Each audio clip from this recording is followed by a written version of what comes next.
Mr. Libor Oshoma, a legal practitioner, joins us next. And still keeping our focus on the just concluded Ondo governorship elections, with a view to ensuring that we review the process and see how do we ever ensure that no candidate complains about the elections. Thank you for coming on this morning. Thank you for the opportunity. Do you think we can ever get to that stage where all the participants in the election will say, well, we looked and really and truly it was a fair process? Yeah, we can. We can get to that stage if we are sincere to ourselves and we embrace modern technology. Gone are the days where when you still, do processes like this with, through manual processes. And that's why in the last dispensation, the last INEC, headed by Professor Tairu Jaga, came up with a novel innovation in Nigeria the first time, and then that also reduced drastically complaint, and then also the numbers, and also we saw for the first time in Nigeria a sitting governor, started with Fayemi, accepting the outcome, even though the party didn't accepting the outcome of the election, and then subsequently also in national election we saw the former president accepting, the outcome of the election and calling, on the current president who was the winner of that election. So I had expected that we probably would have been able to take it a notch further, from that moment. And by now, all of these complaints, even when politicians complain, people would have just looked at them and say, well, why complain? Because it is obvious. But because we didn't bother to improve on that process, so it seems as if rather than progress, we are retrogressing, and so we're gradually getting back to these days. If anyone complains now, do you think they have a ground to complain? Yes, they do. Because mind you, even that process that I talked about, talking about the card reader, there were a lot of issues, and so, in spite of its imperfection, people accepted the outcome, and then one would have expected that we take that process a notch further. But you find out that what now happened was with that process, politicians also devised another means of having to buy votes, because one of the major complaints was a malfunctioning of card readers and buying of votes across boards. And so with all of this, election now becomes a thing for the highest bidder. He who has the more money would be the one that will eventually win. And so, is this a trend, or is it that maybe it's just happenstance, wherein those who, maybe the CEOs in terms of the number one in the state or the top, many of them who we've seen use incidence form, they lose elections? Yeah, you can say it's a coincidence. Because that's an interesting coincidence. Yes, you listen to one of the candidates in the election, and then he also complained about what happened with former President Goodluck Jonathan, also who used the incidents form, and then So, but I remember in Bayelsa, the current governor used the incidents form, and he didn't lose that election, and so. But we saw how that process went. Yes, it was inconclusive, and then but really, there's need for, like I said, these machines were purchased from somewhere.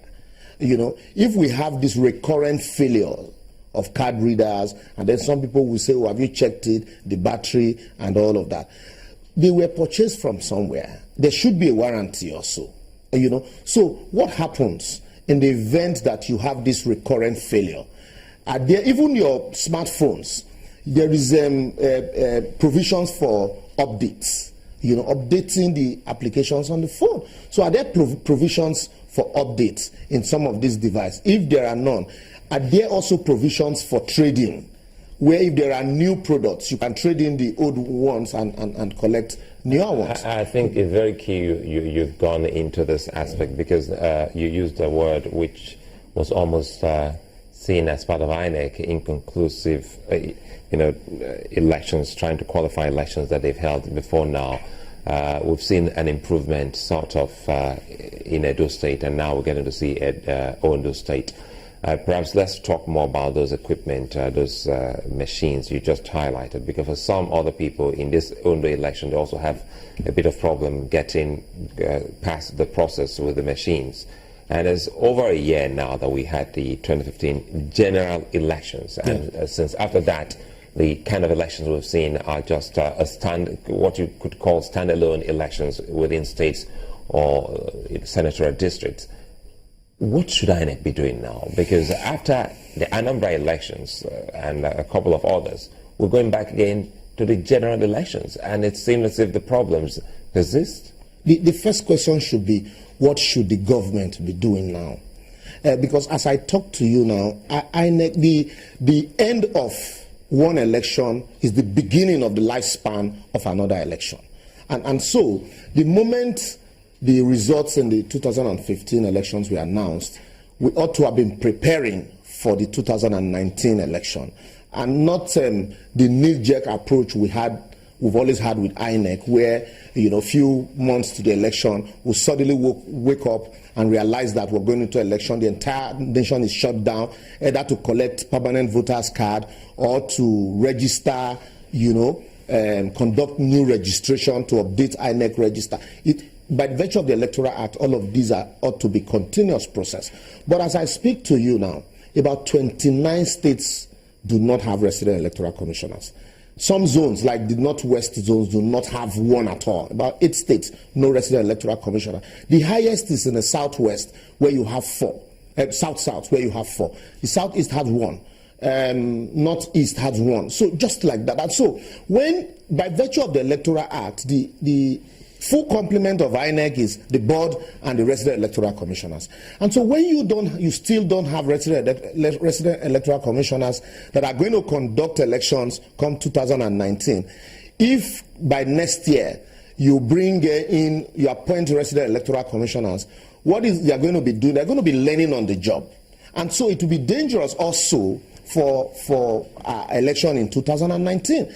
And what you see with the staggered elections that we're having now is, unlike before, you have at least 3-4 resident electoral commissioners in states, in such states, and at least also 4 national commissioners. But now with Edo and even in Ondo, what we have, you see 2 national commissioners and maybe 1 or 2 resident electoral commissioners.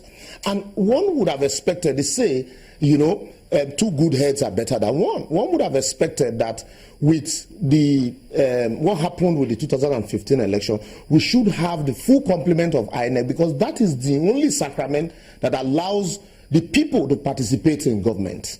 It's not just about the government of the day, but about the ability of the people to be able to determine who governs them. And so if you don't have the full complement of INEC that should be able to sit down and take decisions and introduce novel ideas, and mind you, introducing novel ideas is not just something you do today and the people will understand it. And that's one of the problems that we're still having with the card reader. That in spite of, the long period, there are still challenges.